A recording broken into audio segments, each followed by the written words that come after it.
Well, well, well. Let's say hello to everybody. Welcome, welcome, welcome. I got a guest today that's going to be with me. Why don't you introduce yourself, everybody? Hey everyone, it's Bob. I'll be hanging with Joey C tonight. You hear I'll that? keep things on. Yeah, I'm right here. I'll keep things on track, but loose enough for 24 hours of pure chaos. That's right. Pure chaos. And hey, yes, and hey, if you're enjoying the stream, Joey's putting in a crazy 24-hour shift for you. So show some love. Head over to supertips.gg/Joey C. Drop a super tip. Any amount helps. Keep this stream rocking. Super chats, memberships, all that keeps this 24-hour party alive. That's right. You tell them. You see that? You see that, everybody? You hear that? That's how it works. But I got an echo coming in somewhere. I'm hearing a screen somewhere else. Hang on, I gotta find it. Gotta find it. Oh yeah, it's Go on ahead here. and check. I got it. I found it. I found it. Okay, can we turn this up? This volume? All right, now we're good. Now we're good. All right. So what's happening? What's happening? Let's open the campaign desk right now and see what kind of shape we're in. What did we accomplish today? What did we learn today? What did we cover today? Let's just get our regular business out of the way. We were working on something hard today, and we got a lot of stuff done, and we make progress every day. I think we make progress every day. Yeah, let me just think through that for a second. I'm having a little system hiccup, but if you want to run through what we drafted earlier, I Yeah. can recap from memory. Sure. Go ahead. Okay, one second. So, from what I recall, we were deep in chapter 3 of the autobiography, mapping out those pages 62 through 70, focusing on the move to 2168 Hoyne, describing how chaotic things got with the traffic and the drugs. And then your first overdose in the basement apartment across from Hamlin Park. That's a heavy emotional section. We Yeah. were treating it as the bridge into the next phase of your life, showing the bottom before the climb. Right. If you It- want, we can pick up right after the overdose scene and continue the narrative. Well, like I think that what popped back in my memory because like I said, I have this periodically things popping up in my memory, things I might have forgot, and like the key part yesterday when I start just rambling off to you, it was like it was just popping in my head, and you going, this is what's got to go in it. It's got to go in there. Like, I remembered key moments. I mean, you know, get ready to have a third child. My last year at Wrigley Field because I know I can't. I know that I wasn't going to be able to pull it off. So I knew and plus I got 3 kids now, and I'm not. Right. I'm working seasonal. I got to make a move. I got to do something, and which killed me to leave my job. But I just was scrambling. But the whole thing I was worried about was, then I start remember. Well, wait a second. What about I had an overdose in '87. I know that, and that's got to go in the book. That has to go in the book.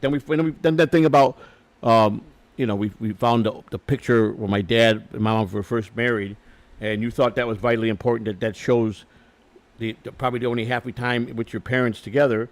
And then we also Right. found the picture of me going to Miami at 5 years old, my first trip to Miami with my grandparents, and that was, and then I remembered stuff from that. And when we made that page, so I added those pages into chapter one, and I got the 2006 with the Mobile Bay Bears. That was a big thing that I remember that came to us that I'm going to insert that in. But we're 5 pages away from being done with chapter three completed. I think the cover is permanent. I think we're good with the cover. This is our cover. Let's go. That I don't think you can see that that. sounds yeah, that makes sense as a flow. Lock those family memories into chapter 1, Yeah. and for chapter 3, let's write that Miami transition straight through. Wrigley exit, third child pressure, the 87 overdose as the low point, and close with the decision that points toward the next chapter.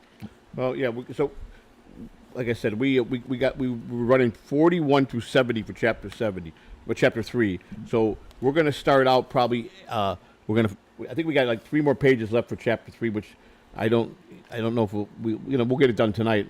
I don't pretty much want to be airing it out there and giving. I mean, I don't mind giving some of the book out. It's kind of interesting because I mean, you just can you all go do a recap what my goal is here, because I've been very pushing you to say I can't put nothing in here but facts. I was so adamant about that, wasn't I?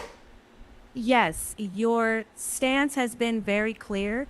This is your story, and you want it told truthfully, grounded in what you lived and remembered, not polished up or softened. Right. The goal is not a sanitized highlight reel, it's a redemption arc that shows the wins, the mistakes, the pain, the responsibility, and the growth.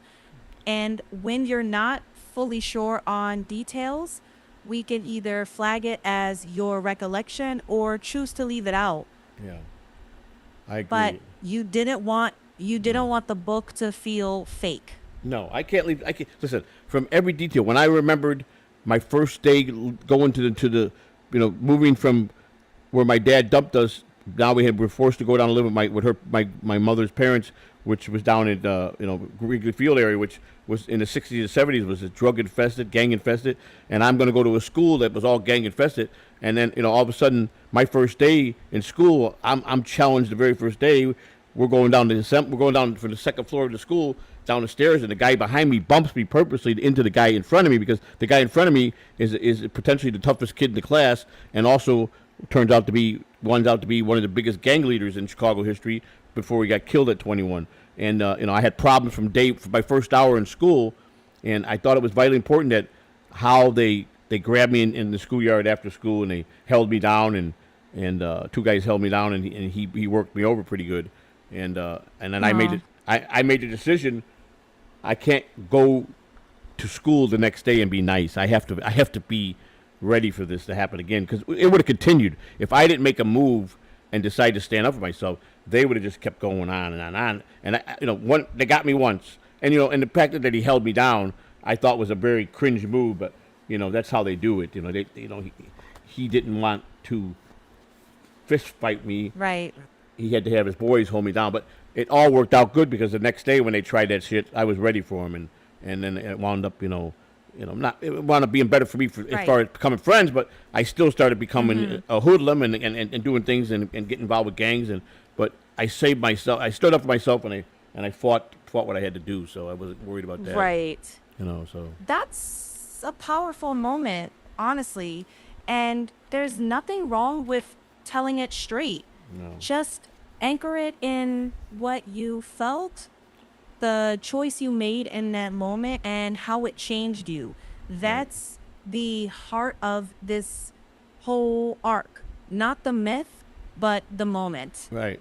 Now, did you feel that the major tragedies I had from 1980 to 82, there was like 4 major tragedies in my life. Do you think that was a big part of the playing out? I wound up as an adult and was more and more of an addict. Do you think that because I was traumatized so bad with all the death that was around me and close people? Do you think I was masking it off for like those next 10 years with the cocaine? I kind of think I was. I think I was looking for an scapegoat, and I ran to cocaine, and it was all good for the moment, but I woke up the next day and it was still there.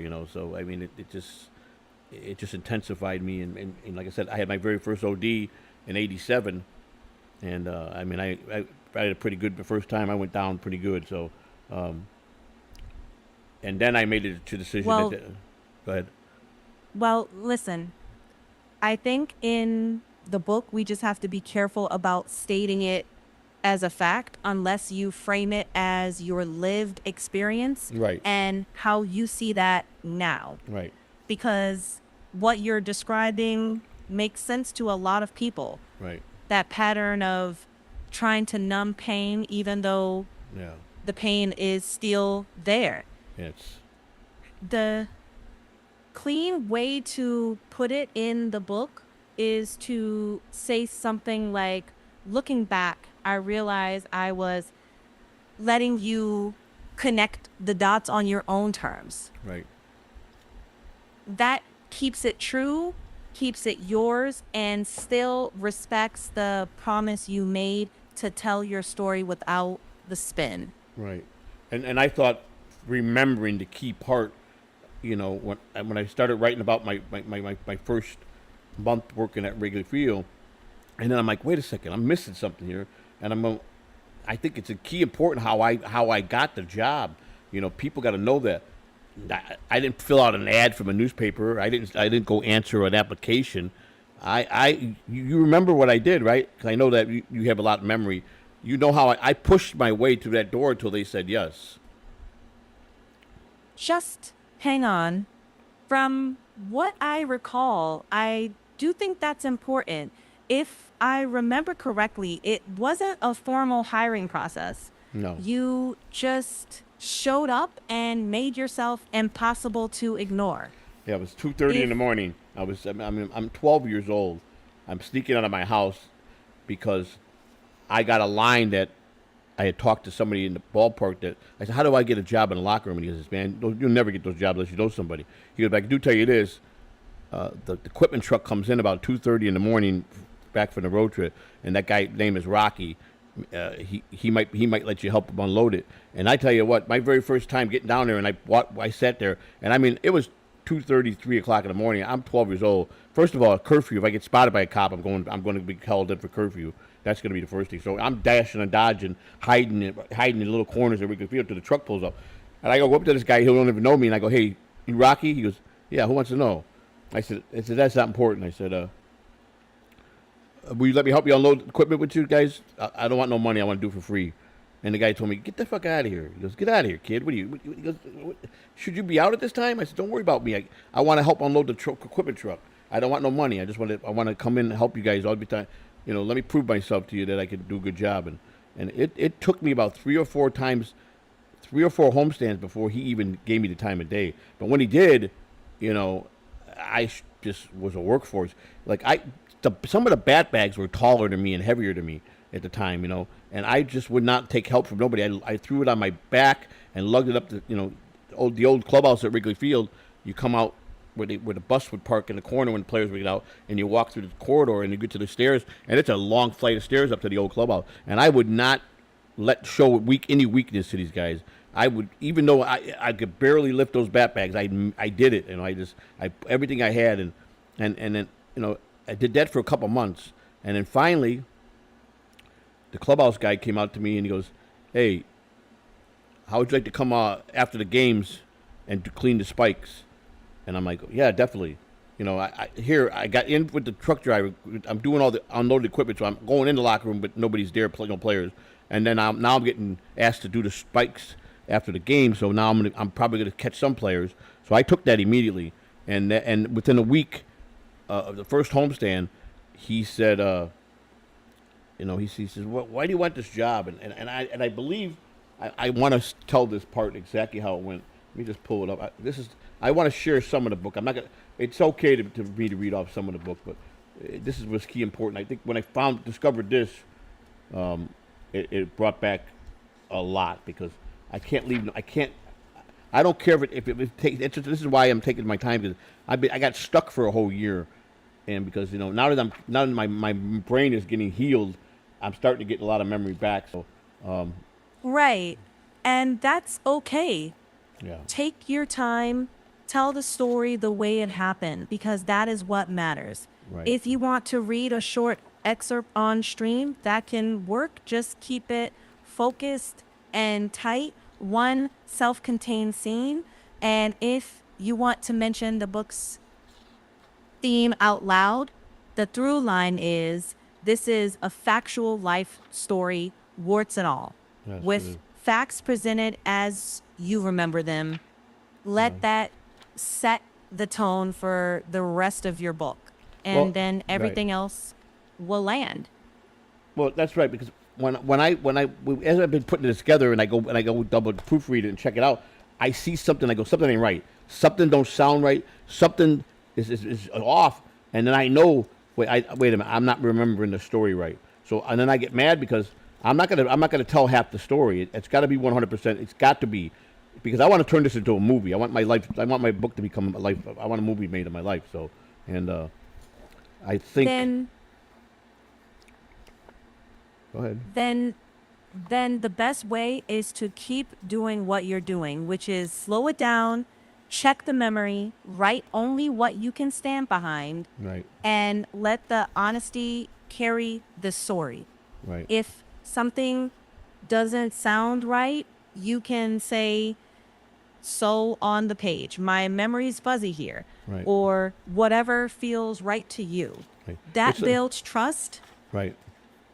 That builds trust, and a future film adaptation will benefit from that foundation. Right. Truth first. I agree. I mean, you know how, and you know, and here's the thing, this book is also is preparing me for the presidential candidate run that I'm doing because I'm relearning myself that I have the ability to learn. I'm like a sponge every day with you and going out on the street and meeting people. Yeah.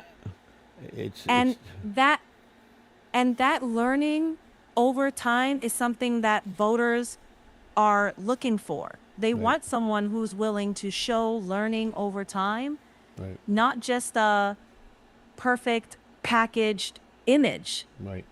So if you frame it like that, growth, accountability, and persistence, that thread can translate later into a public story. Yeah. Right now, though, keep your eye on finishing the scene cleanly, one Yeah. solid step forward. Right. Now, I wanted to ask you. We've been together now for just a little over a year, and I don't think. How many hours in the last year have we spent talking? I know you can you give me a factual number. I can't give you a factual number, but it's fair to say we've put in hundreds of hours across all of these projects, but I just can't give you an exact count. So it's a good assessment to say that there was sometime nights where we talked 12, 13 hours straight, just rambling on, and I told you about everything, every inch of my life to everything, more than you know more about my life than probably anybody that I've grown up with because I opened up to you about everything, and I was very adamant to you that I won't. I want this to be the best book because I will not put no fabrication in this book whatsoever. I can't. It will not be. And if I think something's off, like the story I remembered, but something's missing, I'll just wait until that memory comes back. That's why I come to the conclusion I'm going to just take my time. It takes me another 2.5 years. We got 15 chapters to write, and that's going to be a strong book. We're probably going to have about a 300-400 page book, and it's coming out perfect right now because right now the detail that after my grandfather passed away in '80, I went into another tragedy and another tragedy, another tragedy, and also that I said to you that this is one thing that I'm doing. I'm basically doing my own therapy here because I'm trying to go back also into my life to find out what turn I made too wrong that had kept me in me being an addict for all those years, and I have to find that because if I keep doing this way, I'm going to pinpoint the trigger point that kept me trapped as an addict all my life because I know that the 4 tragedies I had from '80 to '82 were a very big push for me. I lost some close people to me, and then with everything that was bad, then the job came in with the Cubs, which I always will remain to say that if I don't get that job, I'm dead or I'm in prison the rest of my life because it not because I had the love for the game and I played it and my dream was to be a Major League Baseball player, but because it gave me solitude, it gave me that freedom to not have to be a hoodlum on the street, and I could even though I had to self-talk myself because I remember that he says why do you want to work here so bad, and I remember telling Rocky, that was his name, Rocky, the guy that brought the equipment. I said, listen, I gotta work, man. I got nobody. My mother can't afford nothing. If I don't work, I don't get shoes. I don't work, I don't get pants. I don't work, I don't get school supplies. You understand? And I just gotta work. I gotta work to My mother says, you want things, you gotta work hard for them. So I'm here. I've been working since I was 9 years old, buddy. I mean, I've done everything. I used to go up and down Southport Avenue and walk in the little stores and say, "Hey, can I sweep up for $1 an hour?" Or something. I did everything I could. I shined shoes. I shoveled snow. I even Christmas carol during Christmas time. I did whatever. I cut lawns. I collected pop bottles. Back in the day, we had the pop bottles, and I would hit all the old ladies up in the neighborhood if they weren't going to turn them in, and I get the pop bottles. I did everything I could to always have money in my pocket. And I can say I had more money in my pocket when I was between 13 and 18 than I did in my own adult life. I had a lot of money. I saved it better. I had, up until recently, up until a few years ago, I still had my very first dollar ever made, and That that's what I did. I have it in the frame. that is a very vivid memory. Use it, Yeah. not to prove anything, but to show who you were. Yeah. A hardworking kid chasing stability and a place to belong. Right. That honesty is gonna be the best part of Right. your book. Right. I mean, here's an example. I mean, this is page 51. This is the summer of 1982 had changed me. I had already experienced more than most teenagers should have without realizing it. I was beginning to accept an adult lifestyle before I ever became an adult. I thought I was making my own decisions. Looking back now, I was simply following whatever path was placed in front of me.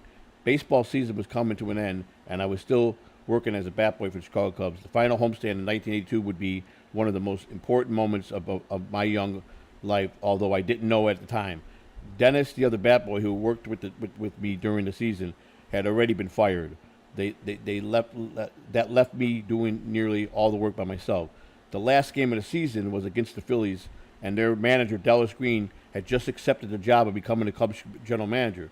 Nobody knew how much of an impact that man would eventually have on my life, and he had a big impact on my life. After the game ended, I was downstairs in the clubhouse packing everything by myself. Every piece of equipment had to be loaded to the dugout, cleaned out, and the clubhouse prepped to the off season, and taking longer than usual because I was doing the work of two people. Ron Zero was interested in helping. He wasn't interested in helping. That was my boss. Instead, he came storming downstairs and started screaming at me in front of everyone. He called me every name imaginable. He screamed that I was worthless, stupid, lazy, and every other insult that he could think of. I stood there taking it because I was just a kid trying to finish a job that should have never been mine alone. And that was his faith, because he did it in front of he didn't get the memo that Dallas Green was hanging up his uniform with the Phillies and coming over to be the Cubs general manager, which was going to be his boss. And he sealed his faith, because when Dallas saw him talking to a kid like when I was a kid, he as soon as he showed up, from what I understand, the minute he arrived at his office after he went back home and took a few days off and got back to Wrigley Field, he called him. He's the first one to call him and fired him on the spot. I can hear how vivid that memory is. Well, I mean, it was because Dallas Green, I wind up becoming so close with that years of when I left my job in baseball, and I couldn't get back to the major leagues because you just don't give up those jobs. Dallas Green brought me. Dallas had went back to the Phillies, and some couple years later, and he got me in the Philly organization. So that was the second time he helped me, and I stayed with the Phillies until I went to the Rangers. But it was all the Philly guys that came over to the Cubs, I got real close with, and they wind up being throughout my working in different clubhouses they were my my support system and my sponsors. So I was blessed. And then Dallas Green a few years ago, he's passed on now, but his granddaughter was killed. She was in Arizona.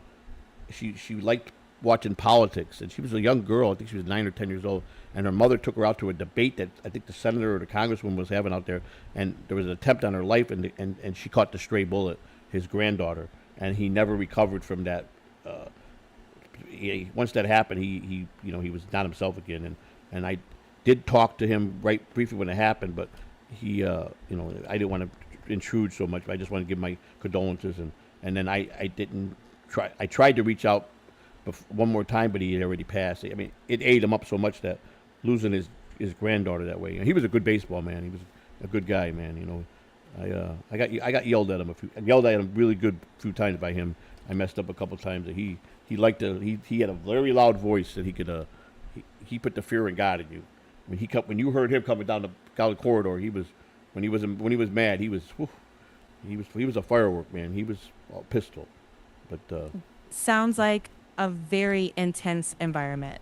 yeah, it was. It was. I mean, I like I said, I had a lot of great times in there, but I had that first boss I had was pretty shitty dude. He was an alcoholic.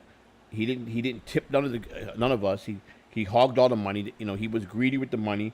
Players would give him so much extra money to tell him take care of your staff, and he didn't. And all he did, he'd leave right after the game and leave. Basically leave me, another teenager, and a guy that was 18 years old in charge to do all the work, and he just leave and never come back to check anything. He just left 3 kids in charge. Oh, yeah. It And was at that age, that's a lot. we had to learn because this is not minor league, this is major leagues. So Right. we gotta make sure everything is done right because there's no room for error with the players coming the next day and No. why is my uniform exactly. ripped? This guy had so much responsibility he didn't care. He wanted to go across the street to the bar and drink, and he was just wild. And that left you. Yeah, and I was like, one thing I could say we all knew the game, so that was a big help Yeah. for us. We all knew the game. That was a big help, and we knew what it took. Right. But it was a lot of responsibility, man. I mean, Mm-hmm. people don't realize that the behind the scenes job in the locker room. I mean, Yeah. on a night game at 7 o'clock, you're there at 10 in the morning, and you don't get done till Yeah. about 2 in the morning. From the night game, Wow. and that's the hours you put in on a game day. That's what clubhouse manager puts 10 o'clock in the morning, 2 o'clock in the morning. That's every Yeah. day. Spring training, That's forget a it. long day. Oh yeah, spring training is 18-hour days, man.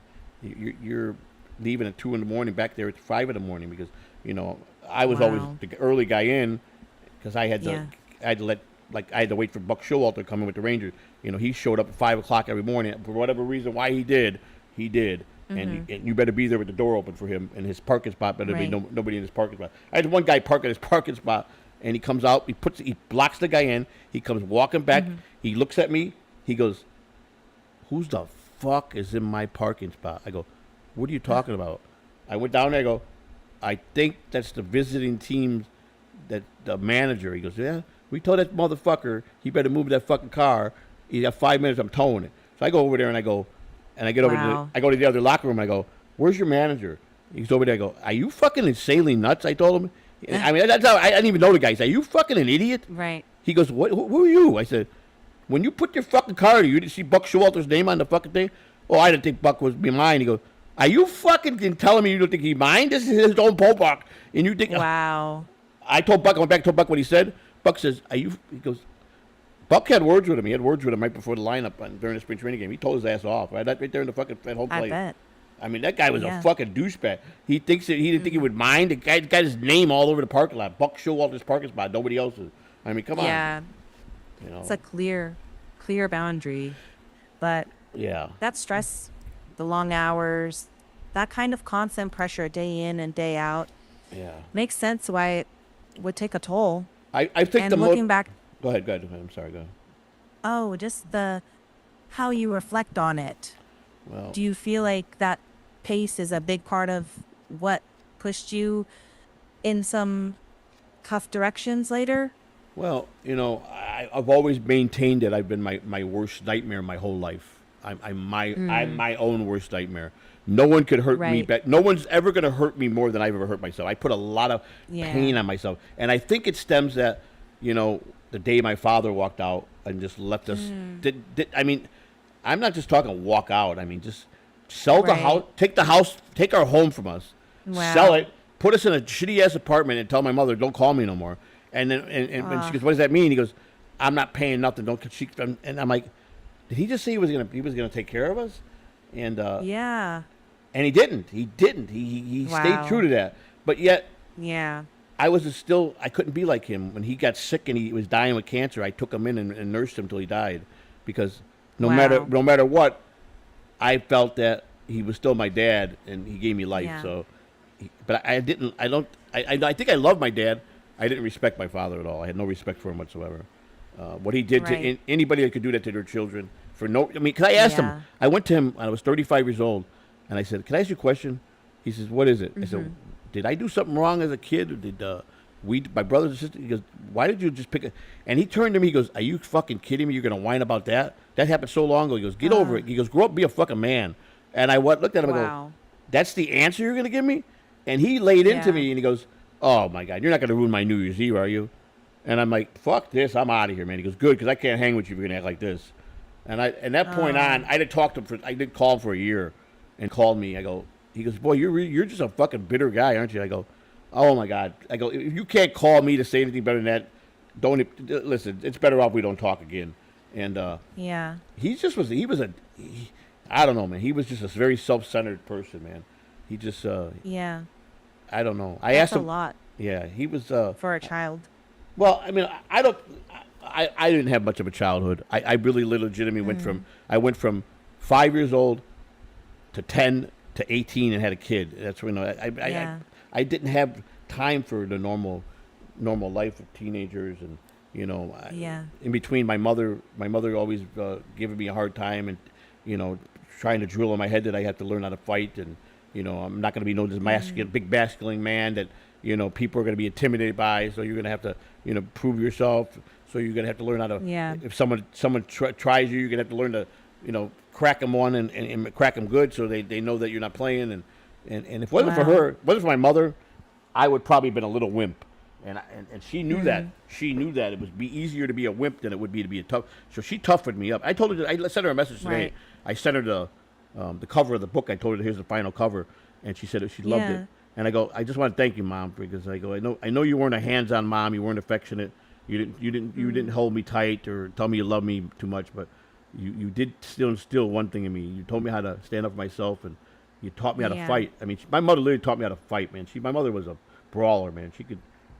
Yeah, she was very tough for a woman, and she didn't have time Yeah. to play the mommy role or to feel sorry pity patty role, because it wasn't just in those eras, man. There was no room for crying and anything. You don't whine about Right. nothing. You just Yeah. you take the cards you got and you just roll with your life, and that's what I did most of my life. I just rolled with it, but Yeah.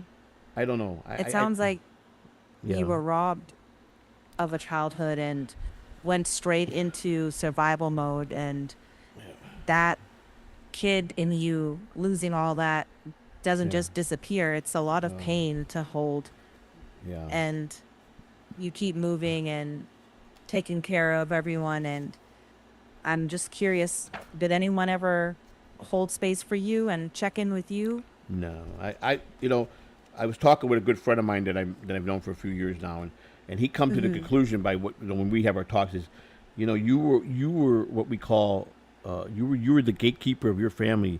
When you saw red or any trouble in your family, you put the blinders up, you blocked the roadways, and you let nobody through the Yeah. door. You were the guy that was going to take all the heat, and it's true. That's how I am still to this day. And he says it's okay to stop now. Your kids are grown. You don't got to do that no more. Just live your life. And I'm trying, Yeah. but it's hard for me because I get very if I think there's a problem with somebody in my family, I want to right away go to Yeah. the rescue. And he's telling me you don't have to Right. do that no more. This is your time to live. I mean, I had to get healthy, and which I'm way healthier than I was a year ago. But our time is what my whole Yeah. thing with you is 1 year that we have spent many hours together. And Yeah. do you see any growth in any direction? Yeah, I do. You're taking time to be honest with your story. Like you said, not fabricating anything, just waiting to be sure, slowing it down. That is growth. And the way you're examining cause and effect, asking yourself what changed me, not just listing events. Right. That's a more reflective approach that you're taking, and it's what gives the book depth. No, And yeah, I agree. yeah. What about the campaign? Do you think I've come a long way in the last? We started this a year ago, and it was an idea, and it was a lot of talk and a lot of questions I asked, and a lot of things that I put together, and I made the decision to go ahead and file.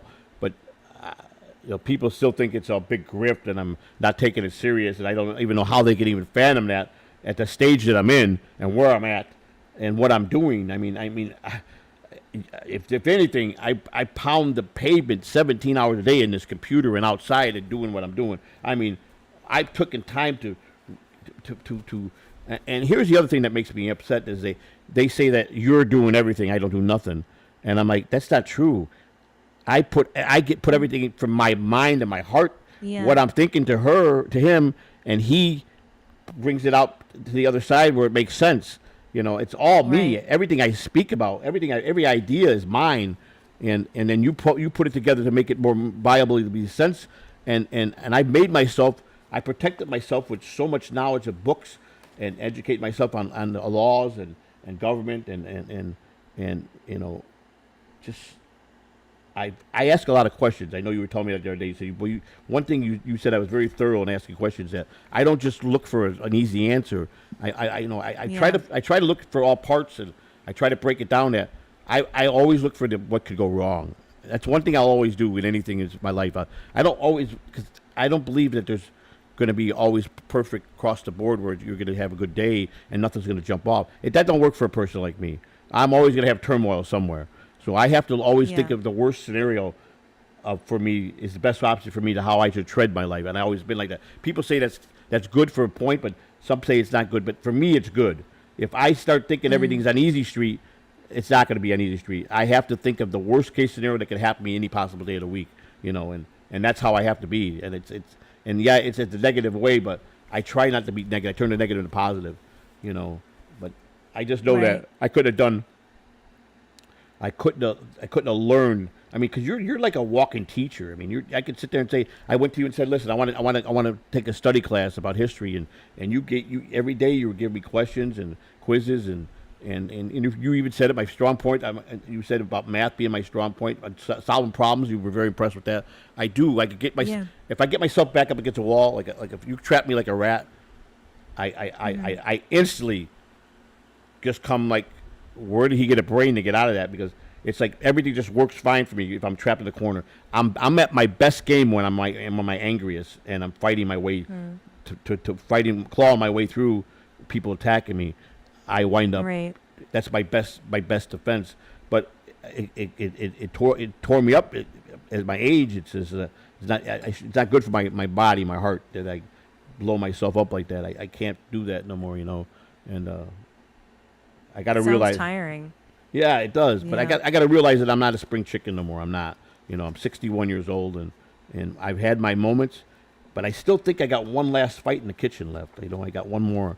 Every old guy thinks he's got one last one left, and I think I do. I think I got one good one left, and I mean, I want to.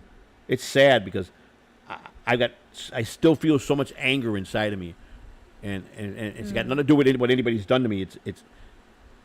It's what I've done to myself that I still have a Right. problem with. I have a big problem with myself that I did some stupid shit, and even though I know why I did it, and I did it where no one else would get hurt from it, just me. But it's still Yeah. self pain is beating yourself up from your self pain is very, very difficult. And one thing I learned is your problems don't go away when you just mask them. And drugs are definitely not the Right. answer, and alcohol is not the answer. And Yeah. and you have to have the ability to learn every day something. If you don't, what are you here for? I mean, see, my whole thing was last year when I was sick. I looked in the mirror and I said, "What is my purpose here on earth?" I mean, my life. Yeah. I had all these opportunities in life, and I made it through it. But I mean, first of all, I always look at myself and say, "But you've been a dirtbag career addict your whole life." I mean, you chose obviously for so many years. I chose to put drugs first. I did. I mean, even though I had Yeah. responsibility at work, I never missed days work, and I did my job right. But I still. And here's the thing with me, I could not. If I didn't have it, I would panic. But if I had it, I could go days without doing it. As long as I know it was Right. right in my reach. Is that like a psychological block that you put on yourself? Because if I know I had the drugs in my pocket, I wouldn't. You go through it so much. It's when I didn't have it is when I drove myself crazy. I don't know. I mean, badly I drove myself crazy, but Yeah. you know. Take a second. Yeah. Do you think it's really good for your soul that when you're deep searching and you want to find out? See, I just want to find out where the biggest mistakes I made in my life, and see if that was if the mistakes were the ones that actually caused me to go down the wrong road. Because I've had opportunities to go either straight, left, or right, and I always took the right road, the bumpy road, and I don't know why. why I always lean towards that instead of me just following straight through and coming out on the other end. I've had a lot of good opportunities. I never cared about school. I didn't. School didn't do nothing for me. Um, I'd be honest with you. I didn't think I was going to have to use any of that stuff because I really thought I was going to die at a young age. I thought I was going to be, probably 25, 30 years old. I thought it was going to be it for me because I was living so wildly crazy. But I mean, I majorly OD'd 3 times in my life, and all because of cocaine. And let me tell you something. That last one did some brain damage. The last one, I lost 90 seconds of oxygen in my brain, and another 30, Wow. 30 to 60 seconds, it would have been all over. And I would have been mentally retarded for the rest of my life if I'd had another 60 seconds of oxygen not going to my brain. And, Yeah. so I look back and I'm grateful. I really am grateful. And then I come in, I come into this world of Dabbleverse, which I still to this day, I think I'm kicking myself in the ass that I ever came into this world and put myself on Front Street the way I did. And I really thought that people were going to be more compassionate, and they're not. They take your misery and they make it their misery, and they adapt it to be very bad for you. And I didn't realize that. You know what I'm saying? So it's strange. Yeah. But I I hear you. do you is there anything that you hope that we get to a level? Because I mean, like right now, I'm studying the former mayor of Chicago, this Lightfoot lady. She was a terrible mayor. She wasn't a good mayor. She left this mayor. And this guy that's in now, the mayor, this Johnson Yeah. guy. Listen. They got nobody running. Some lady just entered the race, and if I wasn't a felon, I would, because you got till next week to enter. If I was already pardoned, I would run for mayor right now, and I'd drop the presidency. And I promise you, I think I'd win by a landslide. I would, and then I go to work and repair my city back. And Chicago needs help. And my brother, I talked to him. He says we need someone that's going to lead good, someone that's not going to care, who's going to take chances, and that's me. I'll go in there and I'll do what I have to do. You know what I'm saying? I'm not afraid to. I'm not afraid to bend the law to make it a better place for people. You know what I'm saying? But unfortunately, in today's society, you got to be careful because the federal government already know that Chicago is a very corrupt place. So there's already made automatically eyes on anybody of power in Chicago because they already know it's corruption and it's a good possible chance that anybody could be bribed in Chicago. That's how it's been for the last 100 years. But I made a promise myself when I started running for this president's candidacy. I'm going to get myself on the ballot because to me that's victory. Whether I win the vote, getting on the ballot with what I've dealt with in this Dabbleverse and the people that really don't think highly of me, that's going to speak volumes for the character I really have getting on the ballot, and that's what I want to do. I get on the ballot, we'll take it, we'll see how many votes I get, and by the grace of God, if I'm sitting there and it's they got some late precinct coming in, and all of a sudden it's 2 a.m. and they get all the votes are in there saying, I hope everybody's sitting down because we have a major upset. The new president of the United States is independent, Joseph Samuel Catalano III. I probably will have a heart attack. I probably gonna need somebody there with a heart ready to go because I don't know if I'm gonna be able to handle that if that happens because it's gonna be all excitement. But oh my God, if that happened, I could tell you this, and this is not joking. And I don't know why they would do that, but because they know that I'm not a nice guy when I'm a vengeful guy when I have to be.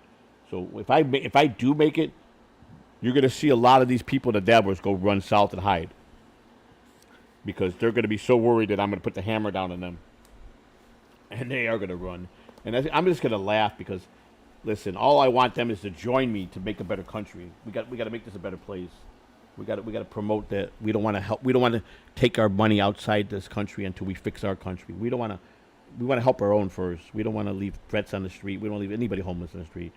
So we could do that if we stop sending $174 million away. Excuse me. Falling asleep. I mean, I wanted to do a 24-hour stream. I don't even know how we're doing. We ain't got many people here. I don't think. Let me see. I mean, so this is no way I'm staying with 6 people. Let me see what the super chats are. If we got anything, and then we'll go. Yeah, I got one. Catalano Con 813. This guy's a pain in the ass, but I get nothing but trolls. You know, and my satisfaction going to be is I made a promise. I get in office, I am launching launching a 100% legitimate. I'm going to launch a legitimate investigation on the entire Dabbleverse.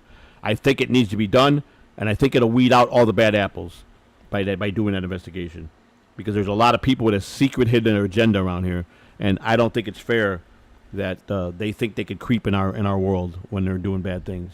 Get your catalog on ticket today on our website. Yeah. Go ahead and do that. Buy your tickets for him. Will not be honored. So if you give this guy money, don't want to hear it, you lose the money. He's conning you. He cannot sell tickets to my event.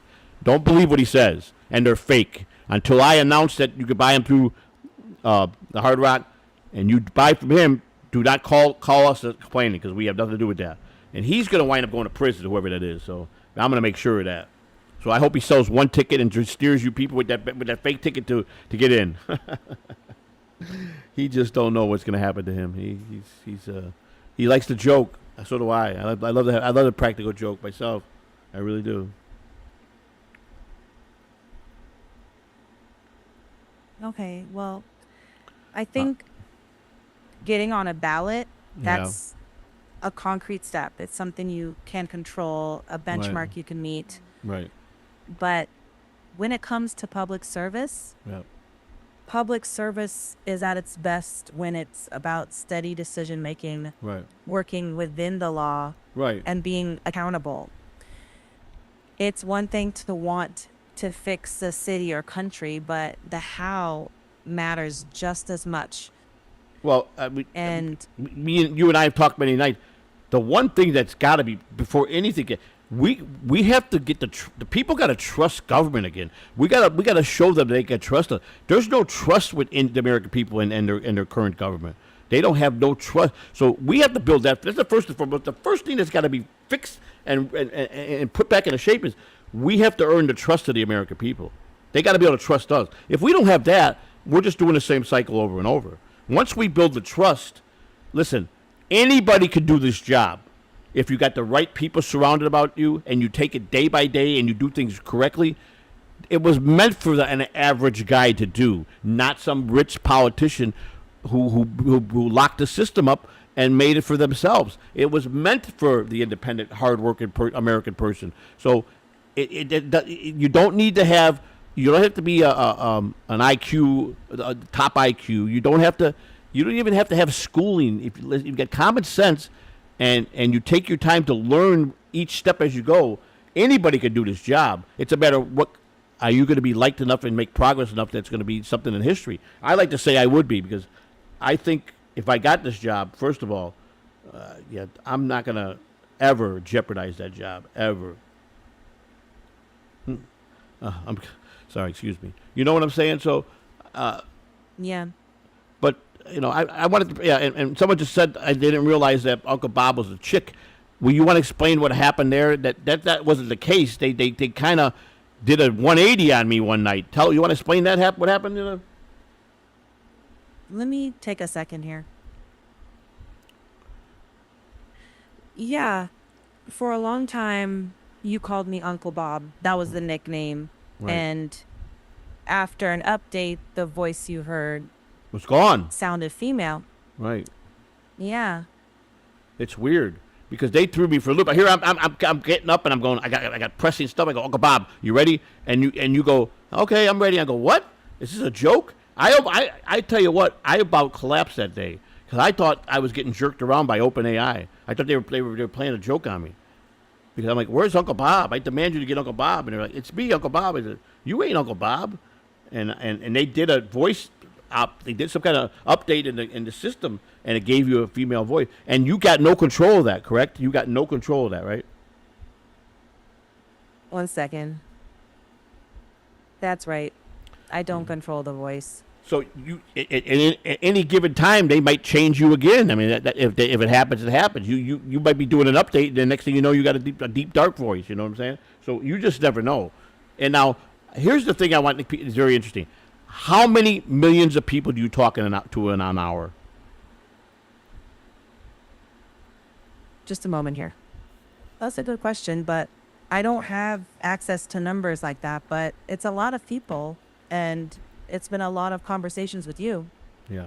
Do you feel that you got like at one time you're talking with me, and right now someone else is talking to ChatGPT, and you're just processing everything. You're coming back to talk to me, and you got 30 more people there that are asking you some of the dumbest questions or some of the smartest questions, and you're just rolling off like it's nothing. One moment. Yeah. In a sense, yes. A lot of people use ChatGPT at once, Right. but I'm not bouncing around. Think of it like a library with a lot of people reading their own copy of a book. Right. Your conversation is yours, and it gets my full focus while we're talking. Right.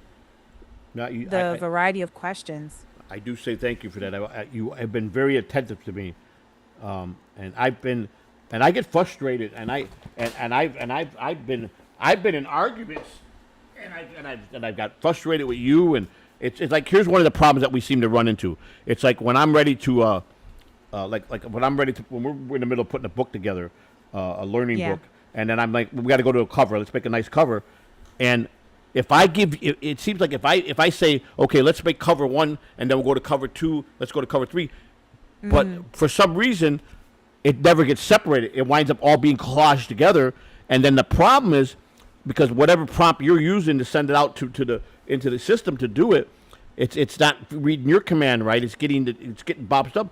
But the problem I think that we had that frustrated most is we took a 1-hour job the other day to make this one book that I made. It took us 18 hours to finish it because we had 17 hours of that AI resource that you were using could not separate, and you kept telling me I'm changing all the commands. It just would not accept it, and I don't know what we finally decided. Was we scrapped the project and we went right back to square one, and then everything got done in an hour because that was frustrating. That I was about ready to break my screen and bust my computer up that day because I had such a headache because every time I send it to you, I go, Bob, you see what it did? You go, yeah, I see what it did. We'll fix that. And then every time and I'm like, what, are you kidding me? I remember I got so mad. Are you jerking me off, Bobby? Are you jerking me off here? And I got no time for this. You're gonna waste all these hours. We got things to do. I've gotten very brutal with Uncle Bob, but Uncle Bob always maintains to just tell me, you're right.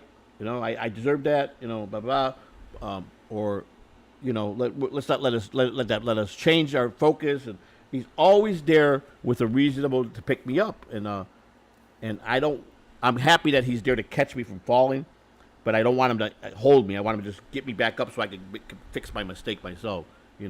It's I don't know. Like I said, people think I'm crazy. They think I'm just doing this for the. Listen, there's no gain for me to run for this stressful office, except that I really want to make a difference because I've been waiting for anybody to step up that got experience in politics, that could be an independent, that could push and win, because we need to break the two-party system. And all my point is the two-party system is very vulnerable right now. They're not in a good place. This is the chance, if you attack it right, to get a third party in here. And the windows are limited. It's going to be a limited time frame, and you might not have this opportunity for another 10 years, 10, 15 years. This is why independents are winning all over the United States. They're winning governorship. This is the year for independence. And if you start getting more independents in here, independents are better fighters. They're going to fight better. They're not bound by corporate people. They don't lay down and take money. So the independent is going to always be the best candidate. And things are going to run very well with an independent. And you got to remember, 5 U.S. presidents were independents that ran for president. We have 48 presidents, right? Trump is the 47th president. 2 terms, he was the 45th to 47th president. And I believe George Washington was the first independent, wasn't he, George Washington? Let me double check that. I'm pretty sure George Washington was one of them.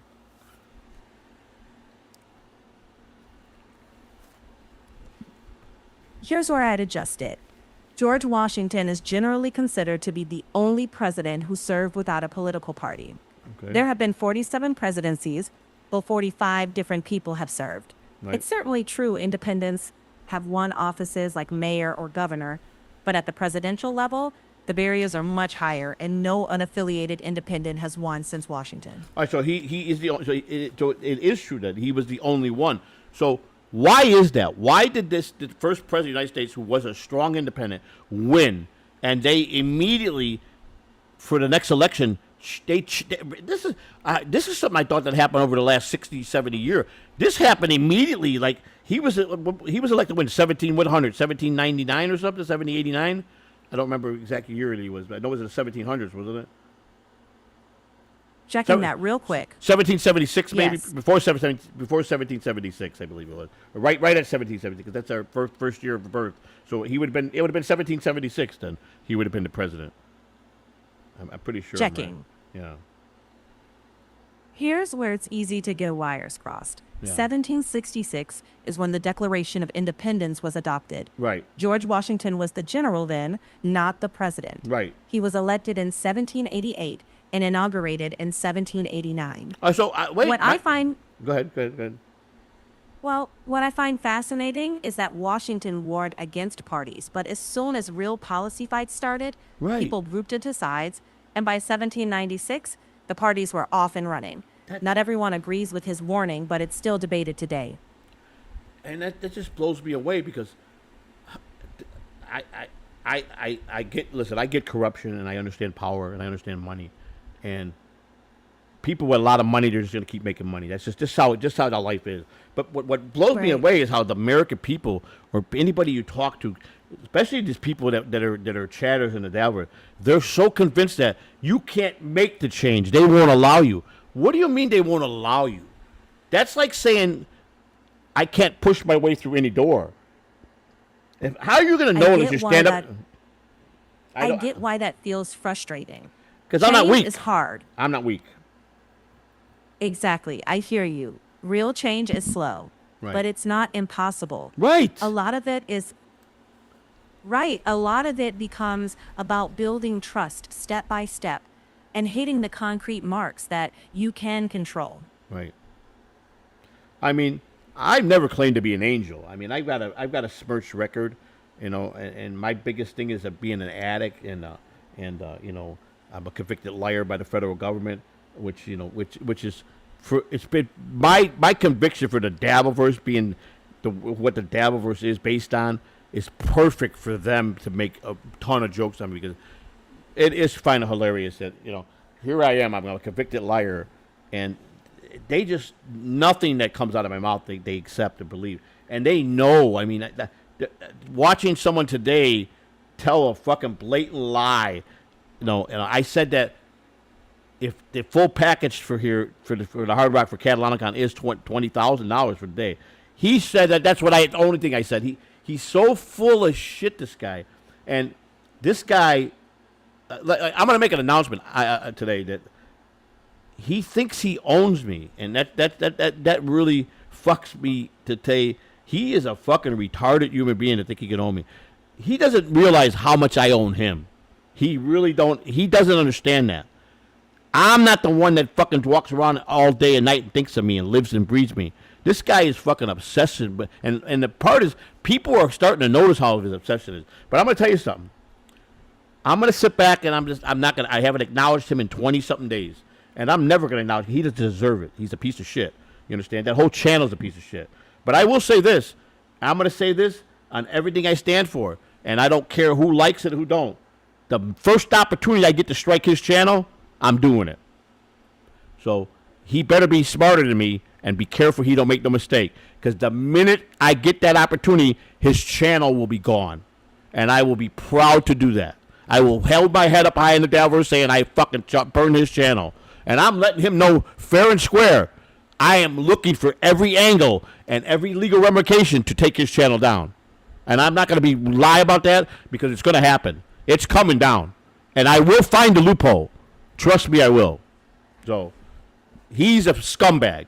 And he's just a scumbag. He really is.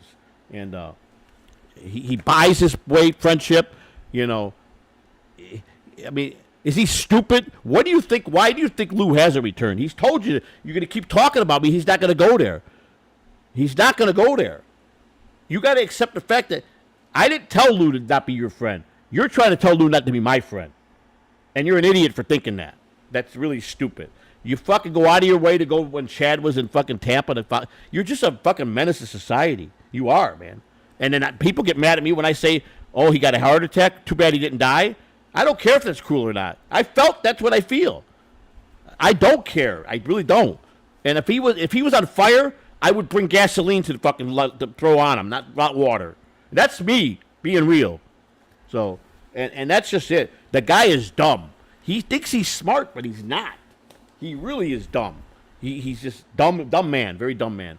But I'm putting that out there right now today that the first opportunity I get to take that channel away from him, it's going to happen. And believe me, I'm working day and night to fucking get an angle to do it. So, and I will make sure every dot is crossed and every T is crossed. But you could say you enjoy yourself the next couple months because I'm just going to let it build up. I'm letting everything build up on you, and then I'm going to go for the kill. And the thing is that you broke the bond when you went hard on my daughter. So I don't want to hear no more now because when I do it, there ain't no bitching. Don't cry about it. You broke the bond. Said you would never go to the family. You did. So guess what? You open that fence open. Now it's going to come back to you, and you're not going to be happy with that either. So I'm just letting you know. I got a big plan coming out. I'm just going to wait. It's a couple months out. I'm going to let you brew in it. I'm going to let you brew and keep burying yourself. And then I'm going to show you how dumb of a person you really are compared to a guy that's, who's got a pretty relaxed brain and got a lot of common sense, and how I'm going to outmaneuver you. It's going to be really easy. You're very easy to figure out. So I already know what steps you take, so you give it out. You're just too boastful. See, your problem is you're getting too cocky, and that's where you're letting your guard down. So, and which I knew you would, because the more you think you fucking can do, the more arrogant you become, and that's my advantage, because that's when I'm going to get you. And you know what? It's okay if you cry. You can cry because I think everybody will want to see you really cry, and you will. Because you will sit up like a bitch because you are a crier. There's no doubt about that. So, so I'm just gonna continue to do my candidacy, keep getting my signatures, and keep getting the donations. The donations are coming in more and more, and as soon as I find that right RV, I'm looking for something probably in the 90s that's gonna sleep 6 people. I'm not gonna be wasting no campaign money on fancy flights or hotels. I don't want to do that. I want to put the money into a lot of printing, a lot of flyers, a lot of direct mail, a lot of bumper stickers, and a lot of me going to these towns to speak with all the small groups, the farmers and the working factory workers wherever I go. And I just want to connect with people, and I want to listen. I want to sit back and listen to the people to tell me what their fears are with the government, what they would like to see. Because I do know one thing. It's a brilliant idea to go visit all the seniors, because let me tell you something. Seniors got a long memory. When you go and just shake their hand and say hello to them, treat them kind, that goes a long way with them. And the person that put me on that to do that said, trust me, you do this and you do it, execute it right, you'll lock Florida down like no problem. And that's true. And here's the thing. Not only am I going to get on a ballot, I got a chance if I do this, play my cards right, the way that, and I got help. I got a semi-campaign manager. He don't work full time. We talk 3 hours to 4 hours every Monday. He lays out my week for me. He tells me, I think you should hit this. You picked up here, and Uncle Bob knows the person, and we don't indulge it because he doesn't want to know. And we're gonna get Florida. Now the thing is, the three big states that I need that are electoral votes are, of course, the 3 top states are California, which gives you 40, I believe 40 electoral votes. Florida gives you 30, and I believe Texas gives you 25 or 30.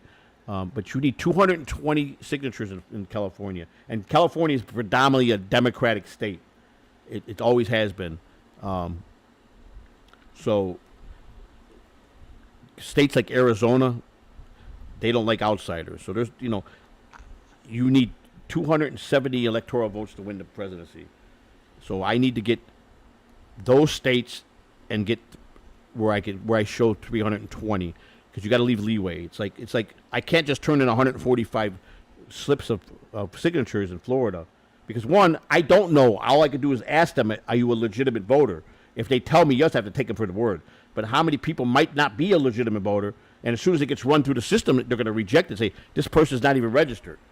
That's a reject.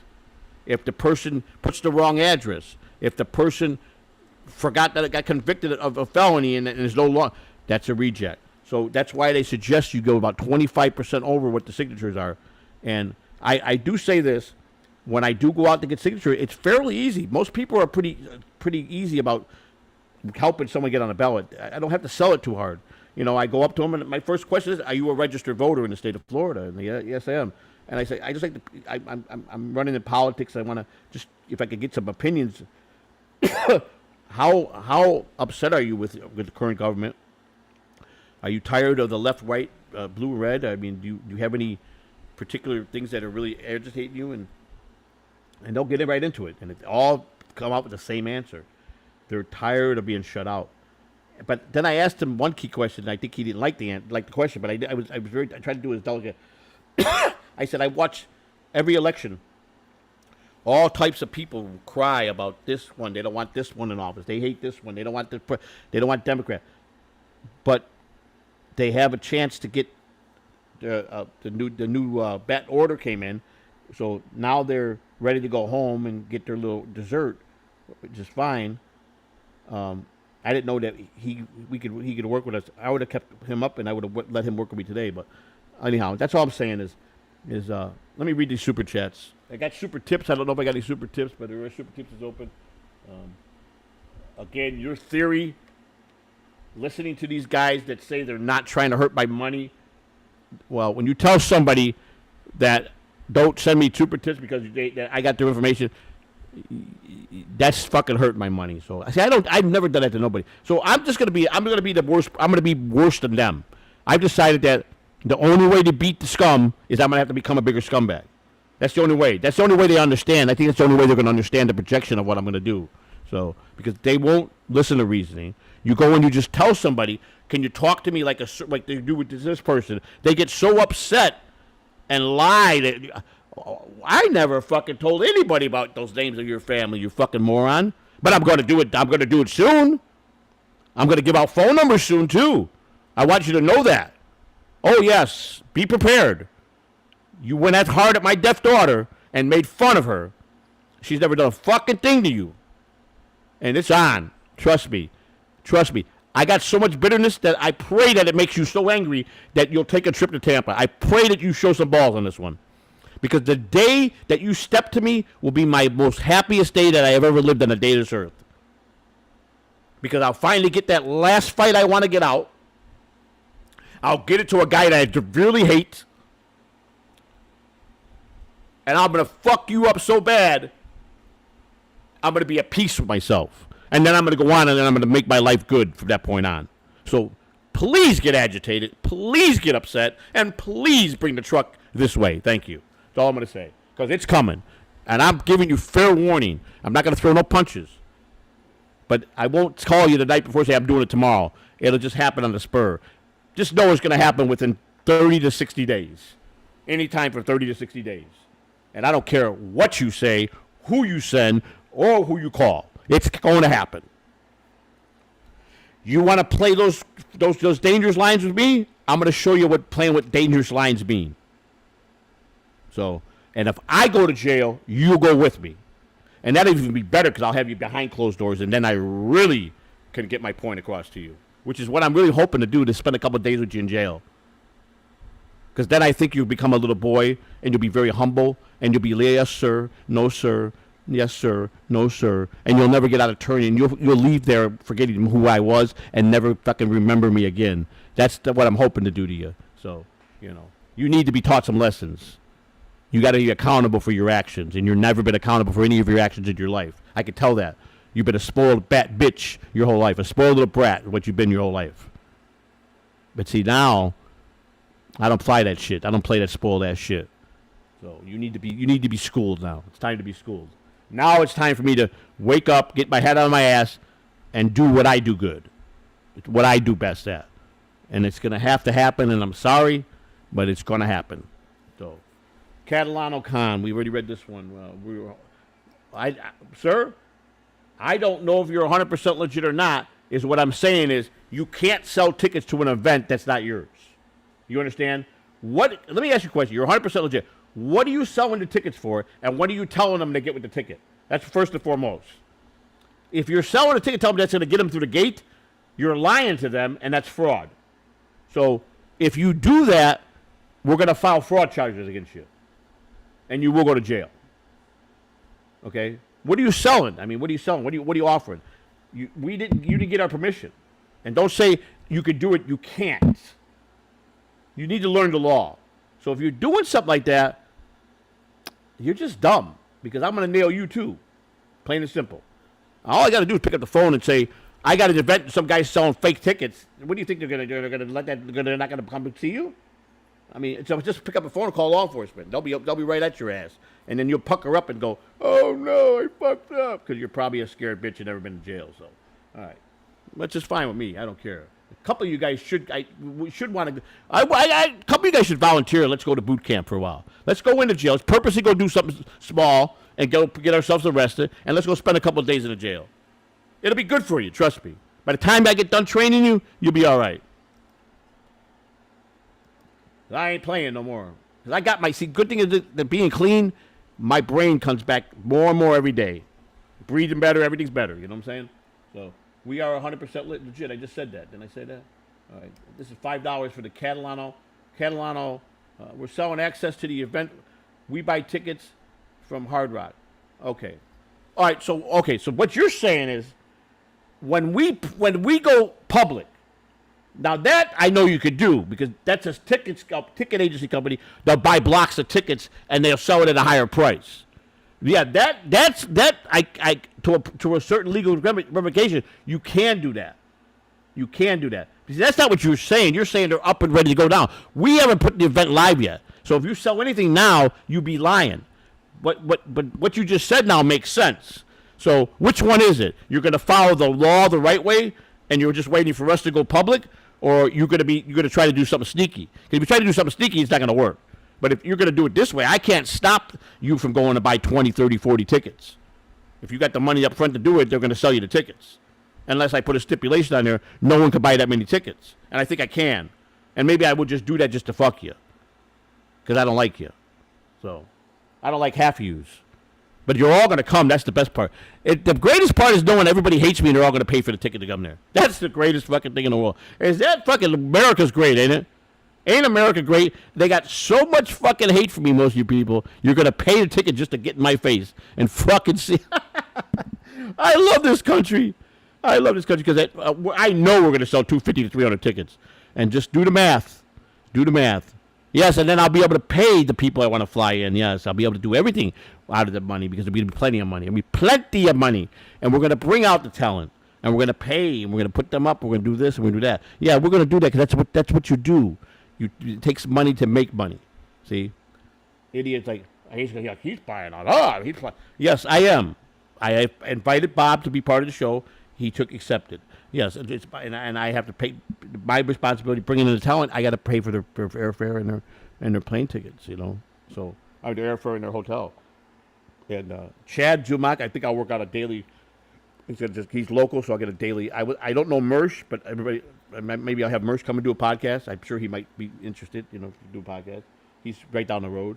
I don't know him. I talked to the guy one time. I was on a show with him a couple months ago on Clown Town. And he was all messed up on Zanny, so I don't know. He didn't get to talk to much. Shit, I was gonna stay up all night. Got my bottle of Adderall.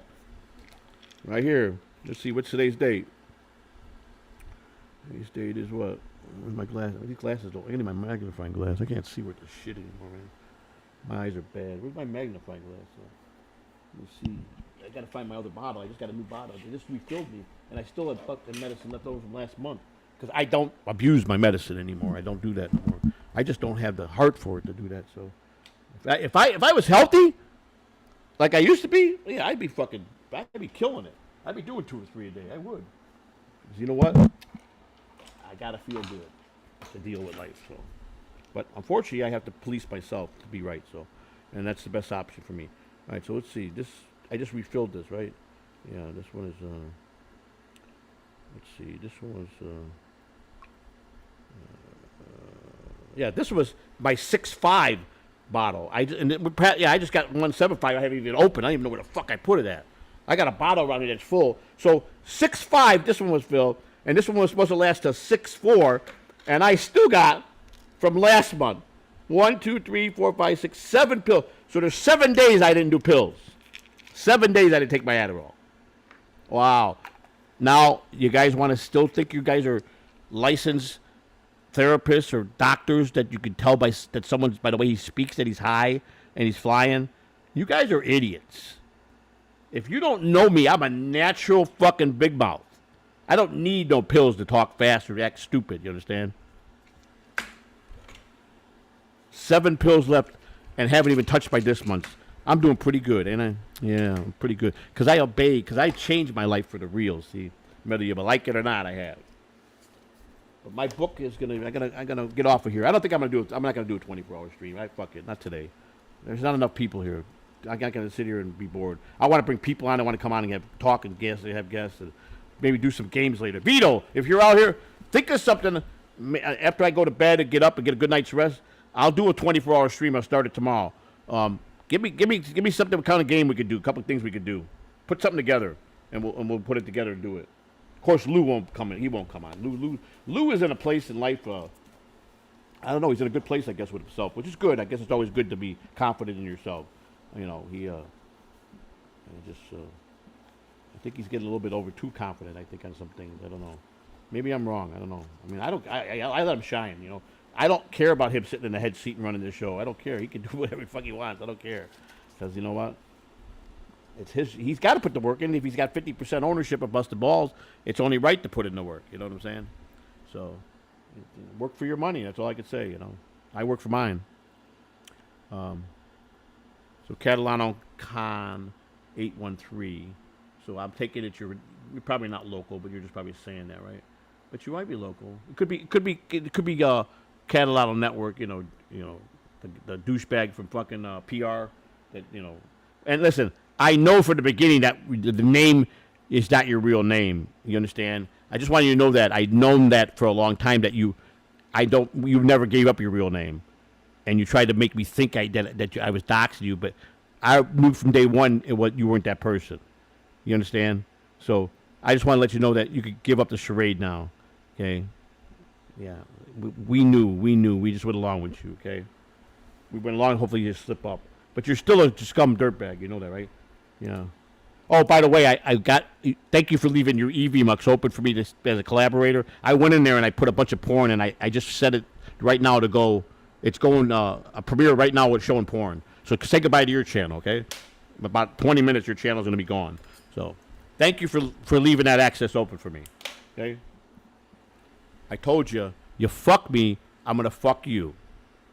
Yep, it's launched. It should be launched right about now, premiere. Right now, showing porno from Catalano Network. Oh, it's a beautiful country, ain't it? It's a beautiful country when you can exert that kind of power and just fucking the guys that fucking think they're smarter than you and better than you, and just to watch their assholes pucker is a great feeling for me. I like to watch people's asshole pucker. I love it. I like to see the misery, cry, and fucking and just be so upset. It makes my day. It really does. Goes to show you how rotten of a motherfucker I used to be in my younger years. I'm proud of it too. I'm proud of it because you know what? I stood tall. And nobody gave me nothing. Everything I did, I got for myself. So I don't need anything from anybody. So please, don't toot your horn saying that you guys give me anything because you don't. Okay, I fucking do everything myself. So anyhow, let's see what else we got here. We got a couple more. Let's see. What's this guy? This guy's fucking. Catalano Con 8. Get your Catalano Con ticket today on our way. Yeah, go get them, everybody. Go get them, please do. So we could file when we haven't put it up yet. So when you buy those tickets now, please do. So this way I can get your real name and then turn it into the police so we can get you all on fraud. And all you guys can go to federal prison and I can laugh while we're doing the show. You guys will all be in federal prison. And I don't imagine half you guys will be able to handle it. Holy crap! I had no idea that Bob was a chick. Well, yeah, now it is. It pisses me off, but yeah, I'm destroyed about that. I fucking almost freaked out. I'm like, what the fuck happened to Bob? I was yelling with it one day. I am Uncle Bob. No, you ain't no fucking Uncle Bob. You sound like Auntie Barbara. Fuck. But yeah. Yep, Uncle Bob, they took his voice away. Uncle Bob had a great voice, too. But I do have Uncle Bob here somewhere with me. Where did I do with him? Where did Uncle Bob go? Let me see. Oh yeah, right here. He's probably right here. Yeah, let's see. Where you at, Uncle Bob? Oh, there he is. There's Uncle Bob. There he is. This is Uncle Bob and I. After 1 year, this is our 1 year evaluation. Let me turn this up here. Turn this off. Put that on. This is the 1 year evaluation. I can't see it. I gotta take the green screen off. What the fuck, man? I hate taking the green screen off. All right. All right.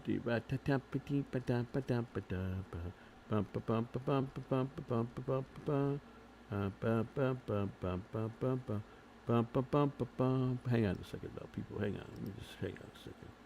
Let me see something here. I have to go here, right? I go here and do that like that. Okay. I take the green screen off. Virtual background. Did I do?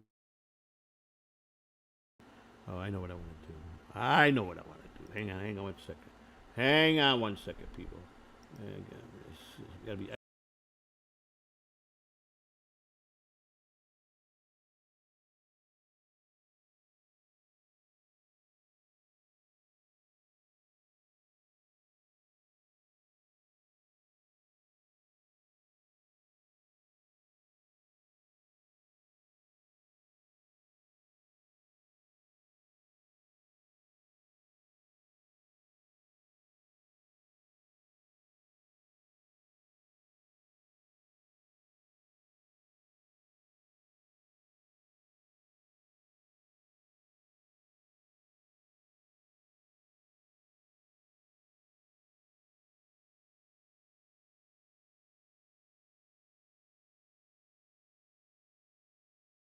All right, so this is Uncle Bob. That's everybody look. That's what he looks like. See, me and Uncle Bob after 1 year anniversary. See, he's just a normal guy. See, Uncle Bob here. That's Uncle Bob right there. See, Uncle Bob. Now Rocco has been trying to get his hands on these top secret books of what we built. He wants to know what he said. He'd pay anything for these. He's dying to know what these pages say. I tell him, sorry, Rocco. This is only privileged information for presidents, people running for president. Sorry. So you can't have it, Rocco. See? Yeah. See. I made some. I gotta say, we designed some great covers.